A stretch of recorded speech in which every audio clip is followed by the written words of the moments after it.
டான்ஸில் தான் அவங்க லவ், அப்படி தான் அவங்க பார்த்தாங்க, அப்படி தான் அவங்க வாழ்க்கையை தொடங்கினாங்க.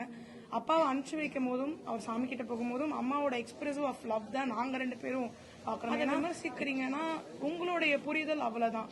ஸோ அதை நம்ம எடுத்து பேசி இன்னும் பெருசாக ஆக்க வேணாம். அதுதான் சிஸ்டர்.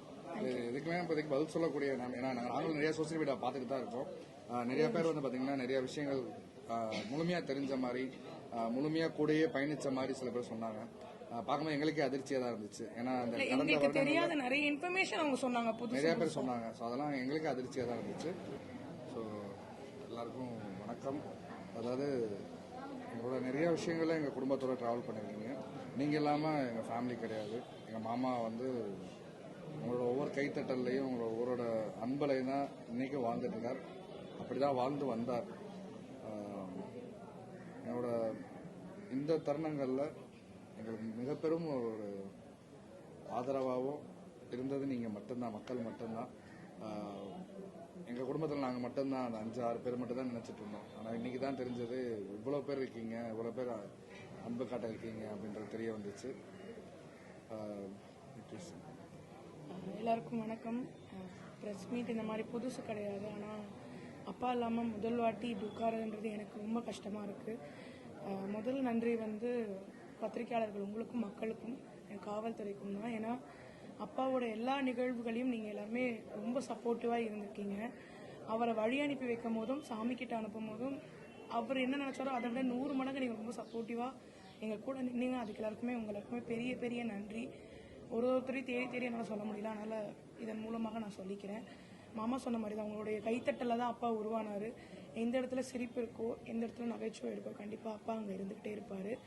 அவர் விட்டுட்டு போன பொறுப்புகள், கடமைகள் எங்களுக்கு கொஞ்சம் நிறைய இருக்குது. அதெல்லாமே முடிப்போம். அவர் விட்ட பாதையிலேருந்து கண்டிப்பாக நாங்கள் எல்லாருமே தொடருவோம் அப்படின்ற நம்பிக்கை எனக்கு அதிகமாக இருக்குது. அதுக்கு மக்கள், பத்திரிகையாளர்கள் உங்களுடைய பிளெஸ்ஸிங்ஸ் அண்ட் ஆதரவு தான் எங்களுக்கு ரொம்ப முக்கியம். ஸோ என்றைக்குமே கொடுத்துக்கிட்டே இருங்க.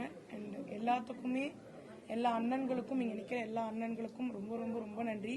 ஏன்னா இங்கே இருக்கவங்களுக்கு தான் தெரியும் அன்றைக்கி நம்ம எவ்வளோ விஷயத்த ஃபேஸ் பண்ணோம். ஆனால் ஒரு நிமிஷம்னா எங்களுக்கு அவ்வளோ கோஆப்ரேட்டிவாக எல்லாருமே பண்ணீங்க. ஸோ உங்க எல்லாருக்குமே நன்றி. பொதுமக்கள் இவ்வளோ அன்பு கொடுத்ததுக்கு ரொம்ப ரொம்ப ரொம்ப நன்றி. உண்மையாகவே அன்னைக்கு சூழ்நிலையில் வந்து பார்த்தீங்கன்னா எங்கள் மனநிலையை புரிஞ்சுட்டு நடந்து வந்தீங்க. அது எனக்கு ரொம்ப ரொம்ப பெரிய ஒரு மன நிறைவாக இருந்தது. அதே மாதிரி அவர் வந்து ஒரு பெரிய, என்ன சொல்றது, எங்களை பொறுத்தவரை ஒரு பெரிய லெஜெண்ட் தான் நான் சொல்லுவேன். ஏன்னா எந்த ஒரு துணையும் இல்லாமல் மேடை கலைஞராக அவரோட பயணத்தை ஆரம்பித்து அதுக்கப்புறம் வந்து பார்த்தீங்கன்னா சின்ன திரையாக இருக்கட்டும், பெரிய திரையாக இருக்கட்டும், வந்த ஒரு பயணம் வந்து பார்த்தீங்கன்னா இன்னைக்கு இந்த 46 வயசுல இவ்வளோ தூரம் எங்கள் மாமா பண்ணியிருக்காருன்னு நினைக்கும் போது ஒவ்வொரு நாளும் எங்களுக்கு வந்து என்ன சொல்றது, இந்த மறைஞ்ச இந்த 16 நாளும் ஒவ்வொரு செகண்டும் எங்களுக்கு வந்து ஞாபகப்படுத்திட்டே இருக்காரு. அது மட்டும் இல்லாமல் 1 லட்சத்துக்கு மேற்பட்ட மேடைகள் ஏறிய ஒரே மேடை கலைஞர் அவர் தான் அப்படின்றது தமிழ்நாடு அரசு சைட்லேருந்து சொல்லும் போது எங்களுக்கு ரொம்ப பெருமையாகவும் இருந்துச்சு. அதனால தான் 2008 வந்து அவர் கலைமாமணி கொடுத்தோம் அப்படின்னு அவங்க எங்கிட்ட சொல்லும் போது எங்களுக்கே சில விஷயம் அப்போ தெரிய வந்துச்சு. கிரேட் மேன், அவள் தான் சொல்லுவோம். எங்களுக்கு என்னமோ அவர் எங்களோட போயிட்டாருன்ற ஒரு எண்ணம் இல்லை. உங்கள் எல்லாரோட மனசுலையும் இதயத்திலேயே வாழ்ந்துட்டு இருக்காருன்ற மாதிரி தான் இருக்குது. எங்கள் கூடயே இருக்க மாதிரி தான் இருக்குது. ஒரு ஷூட் போயிருக்காரு. ஸோ கண்டிப்பாக வருவார் அப்படின்ற மாதிரி தான் இருக்குது. எல்லாருக்கும் நன்றி மட்டும்தான் நான் சொல்லுவேன். ஏன்னா அதை மட்டும்தான் அவர் சொல்லி கொடுத்துருக்காரு. எல்லா தருணத்திலையும் நீங்கள் எல்லாரும் எங்கள் மேலே அன்பாகவும் சப்போர்ட்டாகவும் இருக்கீங்க. இனிமேவே இருக்கணும் அப்படின்றத அவர் சார்பாகவும் என் சார்பாகவும் கேட்டுக்கிறேன். நன்றி.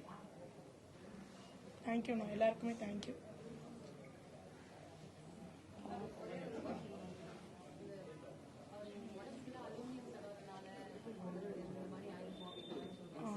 அதெல்லாம் இல்லை சிஸ்டர். நான் இதை பற்றி உங்களுக்கு இன்னும் விரிவாக நான் இன்னொரு தருணத்தில் பேசுகிறேன். ஏன்னா இப்போ வந்து எனக்கு எல்லாமே சொல்லணுன்ற இருக்கு. பட் ஆனால் இந்த தருணம் எனக்கு கரெக்டாக இருக்காது. அது அந்த விஷயம்தான் அதுக்கு காரணம்ன்றது கிடையாது. நான் எனக்கு தெரிஞ்ச வரைக்கும் அவங்களோட லவ் வந்து பேச்சிலையோ இல்லை வெளியே போகிறதுலையோ கிடையாது. அவங்க டான்ஸில் தான் அவங்க லவ், அப்படி தான் அவங்க பார்த்தாங்க, அப்படி தான் அவங்க வாழ்க்கையை தொடங்கினாங்க. அப்பாவை அனுப்பிச்சு வைக்கும் போதும் அவர் சாமி கிட்ட போகும்போதும் அம்மாவோட எக்ஸ்பிரசிவ் ஆஃப் லவ் தான் நாங்கள் 2 பேரும் பார்க்குறோம். ஏன்னா எங்களுக்கு தெரிஞ்சு ஒரு இன்ஸ்பைரிங் கப்புள் நாங்கள் எங்கள் லைஃப்பில் உதாரணமாக எடுத்துக்கிறது எங்கள் அப்பா அம்மா மட்டும்தான். ஏன்னா அவங்கள மாதிரி அவ்வளோ அந்யோன்யமாக யாராலையும் இருக்க முடியுமான்னு தெரியாது. ஸோ அவங்க வே ஆஃப் லவ் எக்ஸ்பிரஸிங் தான் அது. அதை விமர்சிக்கிறீங்கன்னா உங்களுடைய புரிதல் அவ்வளோதான். ஸோ அதை நம்ம எடுத்து பேசி இன்னும் பெருசாக ஆக்க வேணாம். அதுதான் சிஸ்டம். இதுக்குமே இப்போதைக்கு பதில் சொல்லக்கூடிய ஏன்னா நாங்களும் நிறைய சோசியல் மீடியா பார்த்துட்டு தான் இருக்கோம். நிறைய பேர் வந்து பார்த்தீங்கன்னா நிறைய விஷயங்கள் முழுமையாக தெரிஞ்ச மாதிரி முழுமையாக கூடயே பயணிச்ச மாதிரி சில பேர் சொன்னாங்க. பார்க்கும்போது எங்களுக்கே அதிர்ச்சியாக தான் இருந்துச்சு. ஏன்னா அந்த கடந்த எங்களுக்கு தெரியாத நிறைய இன்ஃபர்மேஷன் அவங்க சொன்னாங்க, நிறைய பேர் சொன்னாங்க. ஸோ அதெல்லாம் எங்களுக்கு அதிர்ச்சியாக தான் இருந்துச்சு. ஆனால் இப்போ வந்து பார்த்தீங்கன்னா எங்களால் மனம் விட்டு பேசுகிற சூழ்நிலை இன்னும் எங்களுக்கு உருவாகும். இன்னும் நாங்கள் அதில் ரெக்கவர் ஆகல, அவ்வளோ தைரியம் எங்களுக்கு வரல. பட் கண்டிப்பாக வந்து பார்த்தீங்கன்னா அது அவ்வளோதான், அப்படியே போட்டோன்னு விட்டாச்சு. அதனால வந்து ஒவ்வொரு மனிதர்களுக்கு தெரியும். ஏன்னா இன்னைக்கு வந்து ஒரு 2 பேர் குறை சொன்னாலும் ஒரு 100 பேர் வந்து அந்த விஷயத்தை பற்றி பேசினாங்க. இல்லை அவங்க பண்ணது சரி அப்படின்ற மாதிரி நிறையா பேசினாங்க. அதனால அவங்களே அதை புரிஞ்சுக்குவாங்க.